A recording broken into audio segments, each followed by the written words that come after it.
play like their conventional game plan, as we're tossing over to some thrilling gameplay here. Some classic Luke Metal into Decigoon gameplay where it's unstoppable force meets an immovable object, and you're both just passing and trying to have more cards than your opponent at the end of the day. Can't wait for this one. Yeah. And we see the draw pass here. Zhao Bert, your turn popping up on the screen there, and we're slinging it right back. So it's like a game. I think I used a ping pong analogy before, but it's like a game of ping pong in a retirement home, just barely moving it across the net here. We are just going back and forth at the speed of smell. Yeah. We'll see what we can turn out, and we have let's see, we have 7 on our side, 9 on the other. So Luck Metal is on the button to make a play here because they are going to deck out first. In a few turns' time, they'll be slamming Amani, no doubt. There are points for ties, so just do bear that in mind. The clock is a factor here, so even though both these players are doing nothing, it is worth doing nothing and sitting through it because points are on the line. We are going to see Amani eventually come down. Joe, they're doing nothing to the best of their ability. They certainly are. They certainly are. Oftentimes, Decigoon does play Fiona in the deck so that they can win this matchup and effectively never deck out is kind of the idea. They just keep Fioning, draw back into it, Fiona it again, draw back into it, Fiona it again. So I think most of the time, the Decigoon is more infinite, but we also see the dolls as well being infinite as well. So it's gonna be a doll loop into Fion loop, I think, here, which doll. Is great stuff. Doll. That eventually does stop because they will eventually run out of switch outs and energy attachment retreat outs, but it's a very long eventual. I feel like they just went through the motions there just to say they did something. They know they're on stream. They're like, hey, at least I'm going to be the one playing a card or two. We haven't seen the Fion yet, so I don't know. Like, you definitely do this play until you at the very least see your opponent's Fion, because maybe it's prized, and then you actually do just win this war. So you at least make your opponent have those cards to win. Yeah, we see one Marnie in the discard. Who knows what else is in there? Last card has been plucked. And are we going to see a thunderous victory? Ordinary Rod putting a plug in that. Boom. How can you stop it? A couple basic Pokemon and a couple basic energies going to find their way right back into the deck. I got 3 cards left. You have 2. The pressure is back on Zamazenta V and these Pokedolls to do something. Yeah, it forced a card out because you have to attach to Zamazenta to retreat and reset your dolls next turn. So you are slowly whittling away, but we still haven't seen Fion yet. So it's still worth doing this play, right? We've seen that the Rod gives them 3 more turns, but that's still just a limited number for them. So it's still open for the Luke Metal to take the win here. And you probably retreat into one of the other Pokemon now because it's more attachments that you have to spend. You do still have a switch in hand, though, so you can do that. Actually playing Cynthia Caitlin here. Just back to Malolana. Get the Malolana. Of course, you're not discarding to draw any more cards. You don't want to be doing that. So, yeah, just continue to pass it over. Same strat with the dolls as you do with the Fion, essentially. So do you think our Decigoons player got the Rowlet, the Dark Energy, or the Grass Energy there? Ooh, yeah, I mean, who can tell? We see a Mewtwo. Gonna get buying back a Marnie, maybe. Yeah, I'm getting back Marnie. Oftentimes, the Decigoon plays less hand refresh than the Luke Metal player. Luke Metal more likely to play a higher count of Marnie, and I think Decigoons plays like 1 sometimes. So, yeah, we're gonna see this. I think this, if there is no Fion here, this could be the way that Luke Metal wins as of next turn. So it's gonna be exciting to see, I think. That is one way to describe what we're seeing here. Exciting. Okay, so what's been going on in this tournament? A lot of Luke Metal, a lot of Pikachu Zekrom running around. Pikarom. What are some of doing pretty well? A lot of the fire decks doing well as well. Centiskorch and Blacephalon doing pretty well. There has been Some Orbital showing up, which you wouldn't really see in a ADP meta. Some other one prize decks. Excadrill, always a favorite for some people. We've seen a really interesting stage 2 Cinderace deck that was 7/1/1 in day 1. Don't know how they're doing today, but that was surprising to see. Trying to use Cincino and Snorlax to help out as well. We have finally seen that Marnie, so 36 cards in the deck for Angle to get through. And we're going to see some more passing coming in now. And the race is on. It tells us that there is no Fion, right? Otherwise, he doesn't play the Marnie. He just Fion loops. So I think it's actually Luke Metal's win here, unless the timer runs out. Yeah, what a treat. Like you said, Fion might be in the deck, perhaps just tucked away in the prizes. But at this point in time, to your point, it's ostensibly like not having one. So that loop is off the table. But like I said, the race is on. The race is on. It's like going to a track meet and then finding out that it's all like speed walking events. If there are no more hand disruption outs for, like, if there are no more Marnies from the Decigoon side, you can attach a Grass Energy and just start poking a little bit of damage here and there just to announce an attack instead.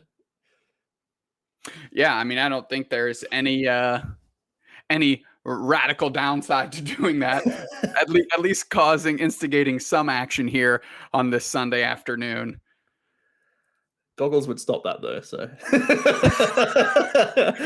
I mean, you play a card to make your opponent play a card, and yeah, there's enough Goggles that it's actually just not worth it. So yeah, we're just going to sit here and draw pass until both players are down to that lower amount again. We'll see more Dole action, more Marnie action potentially as well, more attach retreat action going on. There's sources as well that can be played for extra turns. So although Luke Metal is currently behind 7 draws, they can still draw that out with the amount of resets of Dolls. So I think they still win, like I said. Yeah, so how many switching effects do we have here? We as they draw a switch, it's one switch, and then like all the energies and all the sources become like demi outs, because you can 1 attach retreat Zacian, 1 attach retreat Luke Metal, 2 attach retreat Zamazenta, and he plays a ton of coatings as well. So tons of pay retreat outs in there as well. So he can probably get there, I would say. It's a definite maybe. There are also potential scoop up nets in the Decigoons list to reuse Mewtwo as well. So it's a small, both of them have extra reach than the actual deck size right now. Ooh.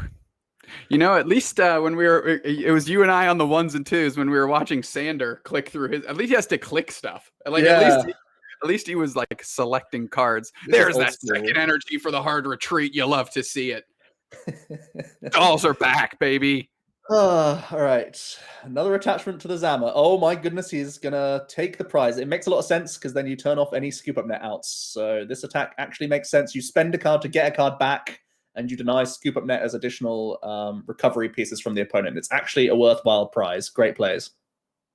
You love to see it. I'm just happy, an attack happened in this matchup. We hadn't seen one of those yet, so it was great to kind of break that mix up. But now we're back to our draw pass game. Energy sitting in hand. You love to see it. 3 metal saucers, 1 switch. So to your point, Joe, plenty of options here to keep those Lily Dolls spinning into the deck. Yeah, and I think it's a matter of order of operations at this point. No misclicks, right? Don't want to hope for that. And what does this Decigoons player have in their bag of tricks to possibly thwart the Lily Doll spinning strategy? We'll see more than just a pass action here. We'll see the double doll. We'll see a pay retreat or a switch, whichever one he wants to do. It's all fine. He can then just double doll and go back into the Zamazenta again if he wants to. Yeah, that resets the deck for 2 turns. Just has to do that a few more times, and he beats out the 7-card remaining deck, unless there are more treats in store from the Desi side, as you've mentioned already. I think just the ultimate would just be permanently sandbagging the Whirlpool suction play and just showing it out of nowhere. You know what? That's what I'm hoping for. Just the maximum slow rolls on the infinite loop and just saying like, I had you the whole time. It's open deck list, so I imagine we wouldn't. I would have expected a Luke Metal concession unless they're still playing for time kind of thing to come to a tie.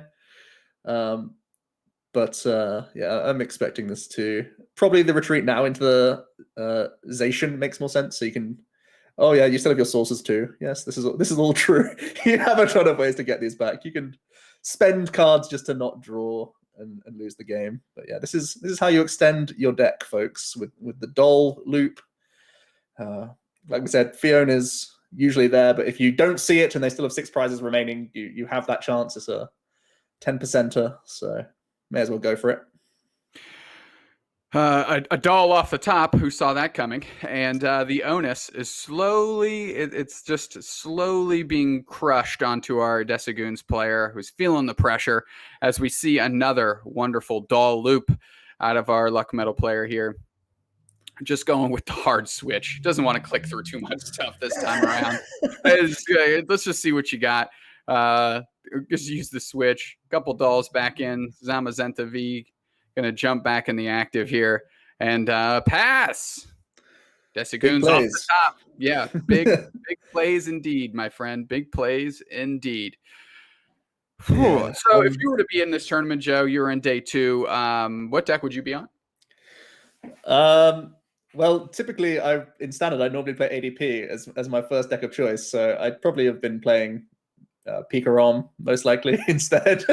I'm pretty boring. I normally play some of the statistically strongest decks more than likely, but you do have to think in terms of metagaming what changes when Pikarom becomes like even more public enemy #1, when Eternatus becomes a bigger threat, how other people adapt their decks, what are the 1 prize stuff you see. So there is more intricacy to it than just continuing to play what the best deck is in like the same sort of tournament. But yeah, Pikarom would probably be my go-to, and I'd still probably play Hammers because I'd expect Eternatus, so maybe even like a Yell Grunt build instead, something like that. We'll see. We're seeing actions. I think is this the stylish scoop play? Oh, it's the retreat for the rod. You love to see it. It's still not enough. It's Mewtwo's back, baby. It's not actually enough still. Unless there are, oh my goodness, it depends what other resources are left. It's not enough cards, I don't think. The Mewtwo gives you a 4th card, but I think there's still enough retreats here. There's attach retreat active. Actually, wait, is this enough? Is this enough to win the game? Attach retreat active, Doll, and then you can't retreat any more things. This could actually have won him the game. Let's think. Yeah, I think you've run him out of switch cards. The Marnie, how many cards in hand? 20. We'll check deck sizes now, but I think the second rod actually does now win Decigoons the game. With a staggering 38 cards in deck. That's quite a few loops, I think. So now Luke Metal is just playing the clock, I guess. I think that's enough resources for the Deci to win with that final retreat rod play with the Mewtwo on top. I gave them 4 more cards. There was only 1 more retreat out for Doll retreat, and then you're stuck, no longer able to retreat your guys. So your loop ends. So yeah. This is game 1 apparently as well. Thanks. Oh boy! All right. So we may just be watching game 1 today, guys, because I don't think much is changing here, and we have already said all we needed to say in the first 3 minutes of watching this game. You know, that's why they bring in the heavy hitters like Kirk Dubé for these types of matchups right here. You know, it's just my expert analysis of yay. We've sat here way too many times together. We don't cast all that much together, but when we do, it's normally just this. Don't know why, but yeah. A lot of quality banter, though, Joe. A lot of quality banter. And honestly, that's kind of all we got for us in this particular moment. Normally, people, you know what? Everybody that says the games are over too quickly, I challenge you to sit through this, to sit through games 1 through 3, no time limit on this bad boy right here. Because that would be a grind. Yeah. Okay, so let's take Fiona out of the equation. this whole decking out situation. What is this what a normal game of this matchup looks like, Joe? Or is there a little bit more nuance to it than what we're seeing right here? So the Decigoon player is forced to at least evolve into a Decidueye, and they should attempt to attack to force the opponent to play Luke Metal to use their GX attack, 2 energies, and force Goggles into play, because otherwise you can pressurize tiny pokes turn by turn by turn by turn for damage. And it's how many cards you spend trying to do that the entire time. Marnie is like dual-sided, essentially. You actually draw 1 additional card, so you prefer your opponent Marnieing you than you Marnieing them. But you're trying to just play as few cards as possible. You build your wall in terms of Decidueye. Then we see the Luke Metal, literally full metal wall, and Goggle up, and they should be fine. Seeing another Marnie here, but we know that the game is only lost for the Luke Metal side, unless they can get a tie out of this round. But if it's game 1, I'm not sure if that's going to be the case. It'll probably be a long game 1 win for the Decidueye, and then probably just a scoop. To be honest, I mean, something that is interesting to note here, and explain to me if the ties work a little bit different on PTCGO in the flow of this tournament. But does the individual whose clock ends first lose the game? Yeah, I think so, but we are seeing the concession. My goodness! Oh, Connor's not here. We can't go to a break yet. Oh, okay. So had we not seen the scoop, our Luck Metal player had about 1.5 minutes on their clock more than their opponent. True. So can quick clicks and stuff like that maybe have gotten them there? Who knows? Yeah, I don't think it would have been, because you lose about 3 seconds by just clicking done every turn. So I think there was enough time to beat out the still 6 minutes remaining. I think there was actually plenty of time. So yeah, our production team is back, and apparently we're going into game 2. And this is what no one wanted.